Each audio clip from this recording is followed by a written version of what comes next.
चलिए देखिए पहला क्वेश्चन लिखिए, राइट द पहला क्वेश्चन सॉलिड के लिए write the speed of transverse wave.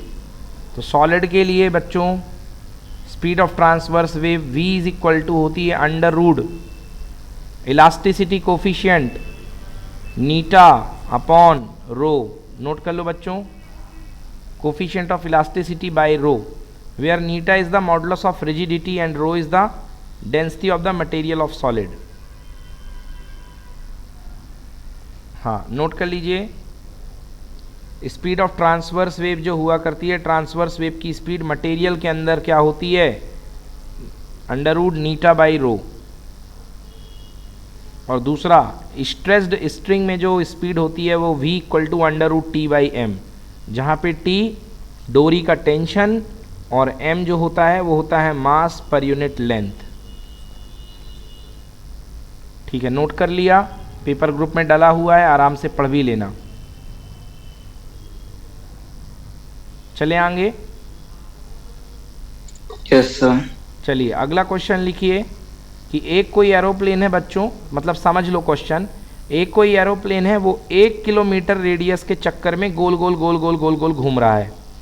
समझ गए, 1 किलोमीटर रेडियस के चक्कर में गोल गोल गोल गोल घूम रहा है और उसकी वेलोसिटी दी गई है 900 kilometre per hour.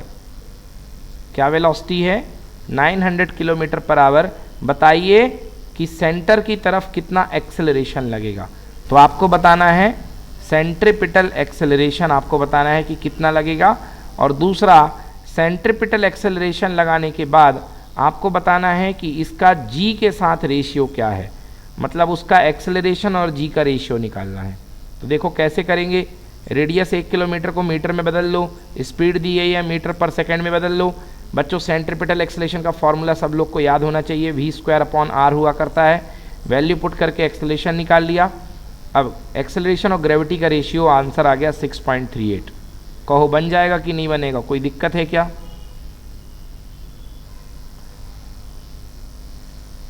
No sir. No sir. चलिए स्क्रीनशॉट ले लीजिए, आराम से कीजिएगा अभी क्लास के बाद में और मेरे को होमवर्क करके भेज दीजिएगा। ग्रुप में शीट पड़ी हुई है, डोंट वरी, चिंता होने की जरूरत नहीं है। क्लियर, डन, आगे चलें। Yes sir. चलिए अगला क्वेश्चन है कि हाँ लिखिए, find the required speed of the gun. एक आपके पास कोई गन है, आपको उसकी रिक्वायर्ड स्पीड फाइंड करनी है कि गन कितने पीछे झटके से पीछे की तरफ आएगी। गन का मास बच्चों 100 किलोग्राम, बुलेट का मास 0.02 किलोग्राम, मतलब 200 ग्राम। बुलेट जो है 0.02 सॉरी 20 ग्राम की, नॉट 200 ग्राम।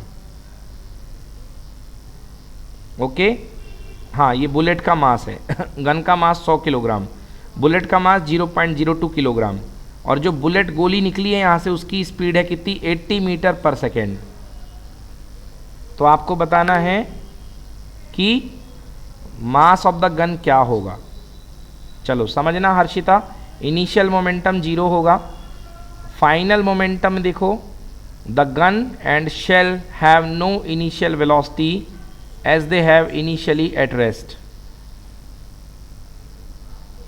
तो initial momentum 0,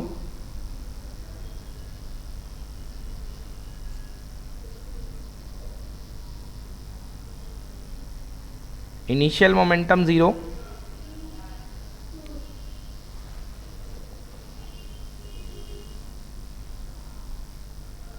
and final momentum. देखिए इनिशियल मोमेंटम 0 हो गया, अब फाइनल मोमेंटम कैसे निकालेंगे, देखिए final momentum equal to m1v1 plus m2v2, total final momentum, bullet का वेलोसिटी, गन का मोमेंटम, गन की वेलोसिटी। अब कंजर्वेशन ऑफ मोमेंटम से final momentum equal to initial momentum, तो ये vg को अलग कर लो, vn की वैल्यू सॉल्व करके आ गई। देखो बताओ कोई दिक्कत है क्या? आप अपना पीडीएफ ओपन कर सकते हैं, अगर देखने में दिक्कत हो रही हो तो ग्रुप में पीडीएफ डला हुआ है।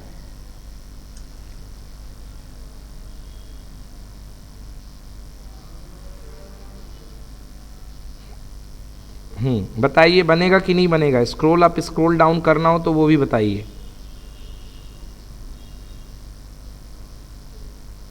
बन जाएगा। चलिए, यस सर। ठीक है, बन जाएगा ना? Yes sir. चलो okay.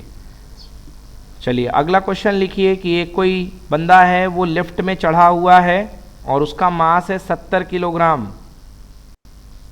A man having wait 17 kilogram lift में है। अगर लिफ्ट यूनिफॉर्म मोशन से ऊपर जा रही है तो बताओ उसका लिफ्ट में रीडिंग कितनी आएगी, उसकी रीडिंग किस स्केल में कितनी होगी, उसका मास जो है कितना रीडिंग नापेगा। नंबर 1 लिफ्ट में है। दूसरा लिखिए, अगर लिफ्ट जो है 5 मीटर पर सेकेंड स्क्वायर से डाउनवर्ड जा रही है। दूसरा केस, पहले केस में लिफ्ट क्या है, यूनिफॉर्म मोशन जा रही है, मतलब नो एक्सेलरेशन, मतलब पहले केस में एक्सेलरेशन 0 है। और दूसरे केस में एक्सेलरेशन डाउनवर्ड है, मतलब लिफ्ट नीचे की तरफ आ रही है, एक्सेलरेट हो रही है 5 मीटर पर सेकेंड से। तो बताइए कि कितना उसका मास होगा, स्केल की रीडिंग कितनी होगी दोनों केसेस में। देखिए पहले वाले में फॉर्मूला एक्सेलरेशन 0 है तो नो सूडो फोर्स काम नहीं करेगा, तो एक्चुअल रीडिंग आएगी कितनी, 700 न्यूटन mg। mg में g मतलब 10 का डिवाइड कर दो तो मास आ गया कितना, 70। तो रीडिंग कितनी मिलेगी आपको, 70 किलोग्राम। दूसरे वाले केस में जब लिफ्ट नीचे आती है बच्चों, तो लिफ्ट नीचे आती है तो हम लोग का वेट कम होता है, तो क्या फॉर्मूला लगता है, reaction force equal to m bracket में g माइनस a। तो g माइनस ए सॉल्व करके आप जो है ये निकाल सकते हैं, g माइनस ए आएगा 350, 10 का डिवाइड करने पर 35 किलोग्राम। बताइए कहाँ पे दिक्कत हो रही है।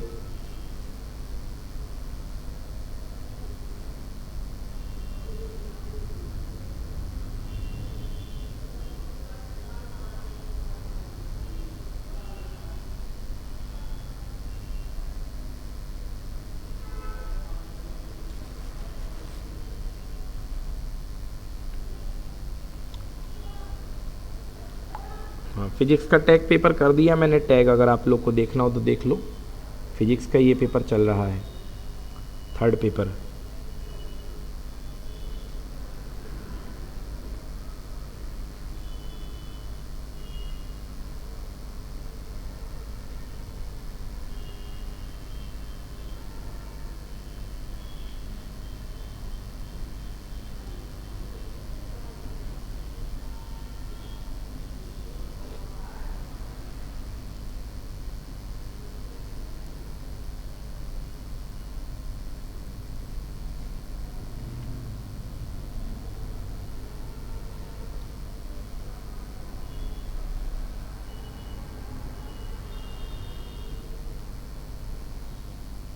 बताइए कोई दिक्कत आ रही क्या।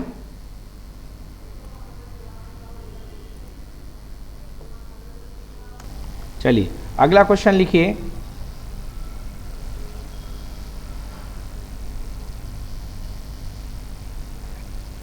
Explain conservation of linear momentum using Newton second law of motion. Explain conservation of linear momentum, conservation of linear momentum को एक्सप्लेन कीजिए।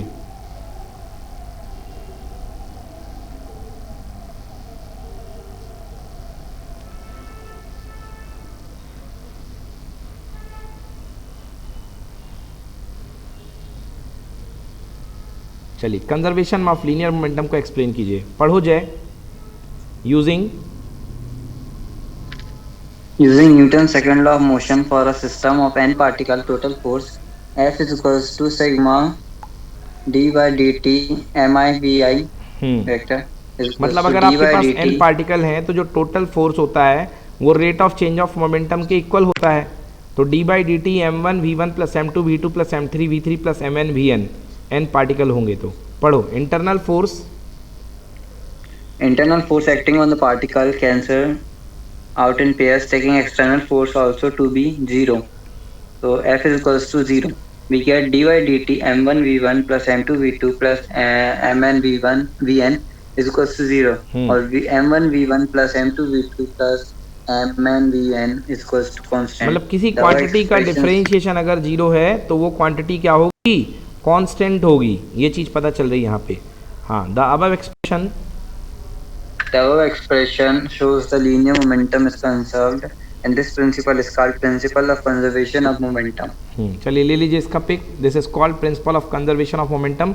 बच्चों ये जरूर आएगा, मैंने एक्स्ट्रा क्लास में भी करवाया था. इस बार मुझे लग रहा है कि ये principle of conservation of momentum आना चाहिए, इंपॉर्टेंट है. चलो done. Yes sir. The rocket must take a satellite. चलिए ये वाला हो गया, लिख लिया बच्चों. कोई दिक्कत कोई? आगे चल सकते हैं हम. Yes sir. चलिए अगला क्या कह रहा है. The rocket must take the satellite to the suitable height above the earth surface. From the desired height the satellite must be projected with suitable velocity is called orbital velocity. In the orbital path of satellite air resistance should be negligible so that the velocity does not decrease and it does not burn due to the heat produce, क्योंकि friction ही नहीं होता है. अगला अगला अगला चलिए अगला क्वेश्चन लिखिए. बट सिलेबस में से हट गया है क्योंकि बच्चों रेडिएशन वाला हट चुका है, but Newton's law of cooling तो है सिलेबस में. न्यूटन्स लॉ ऑफ कूलिंग है. चलिए क्वेश्चन लिख लीजिए. Using Stefan's law, using Stefan's law derive Newton's law of cooling. तो आज मैं जो क्लास लिया हूं, मैंने जो इसकी लिंक भेजी है उसमें मैंने ये प्रूफ कराया है.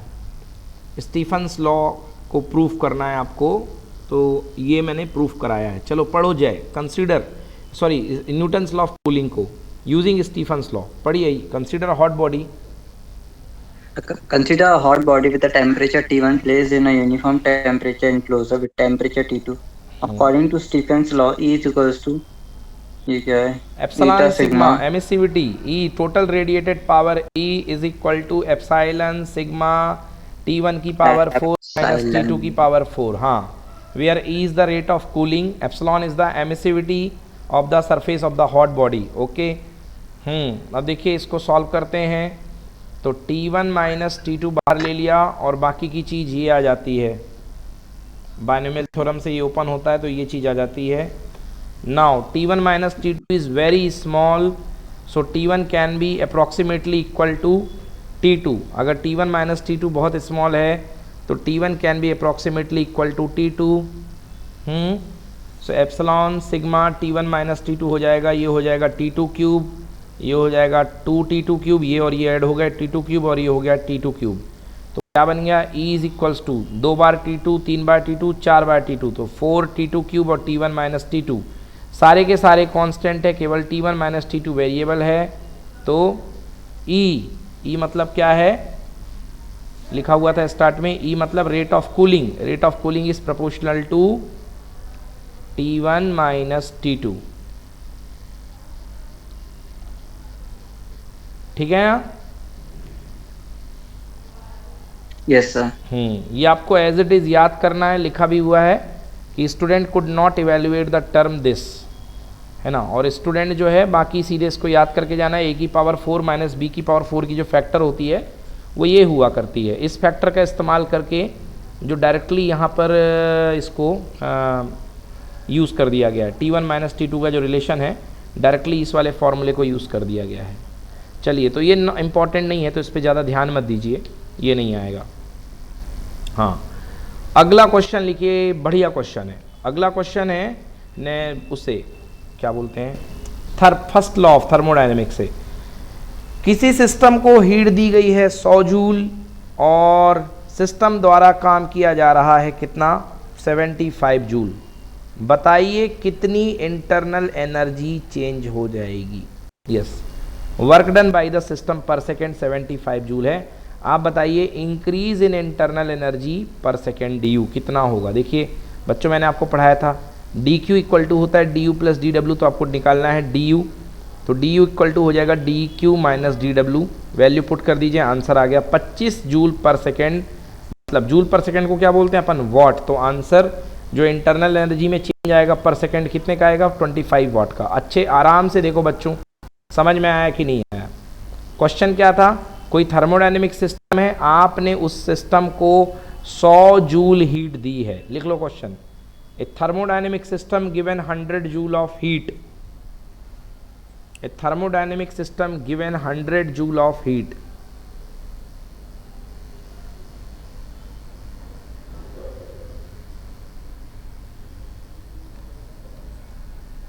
100 जूल ऑफ हीट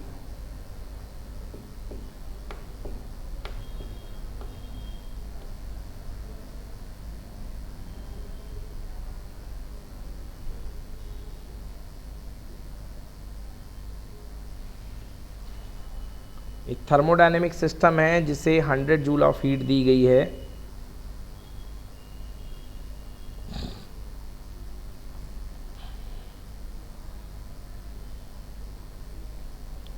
और उससे थर्मोडायनेमिक सिस्टम जो है कितना काम करता है, 75 जूल पर सेकेंड। और थर्मोडायनेमिक सिस्टम को जो हीट दी जा रही है वो है 100 जूल पर सेकेंड, और सिस्टम काम कर रहा है 25 जूल पर सेकेंड से।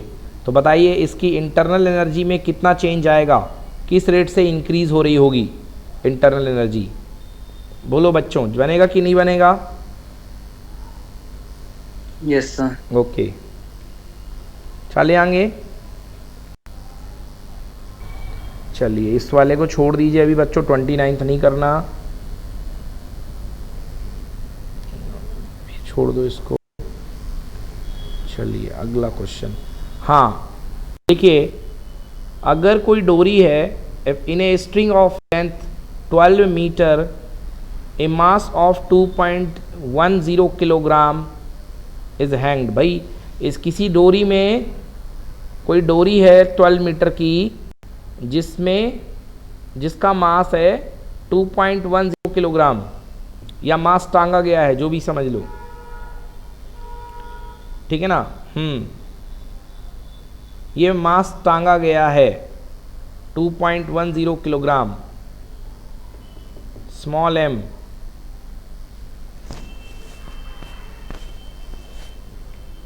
स्मॉल m मास पर यूनिट लेंथ है। सॉरी बच्चों, मास टांगा गया नहीं, इसको वैसे लिखा होना चाहिए था, मास पर यूनिट लेंथ 2.10/12। हाँ ठीक है, नो प्रॉब्लम बच्चों। टोटल मास दिया गया है अपना डोरी का 2.10 किलोग्राम।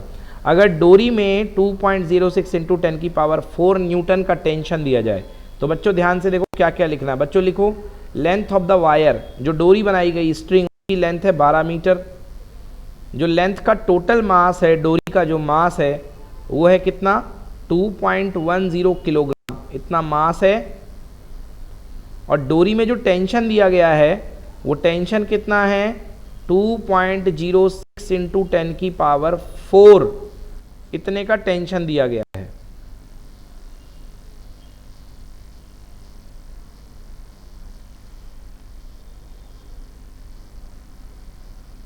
इतने का टेंशन दिया गया है।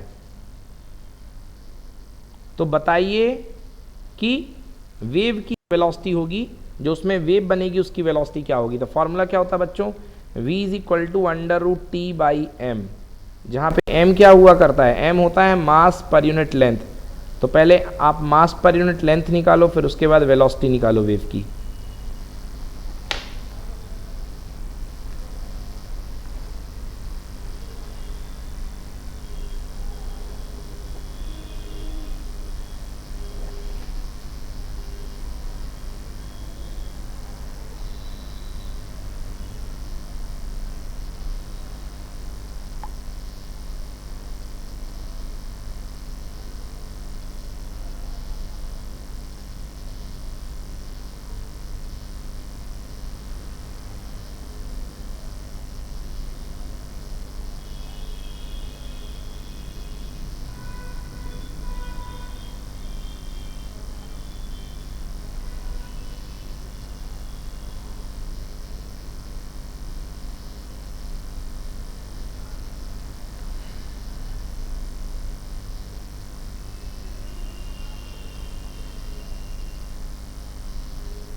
हाँ भाई, बनेगा कि नहीं बनेगा बताइए।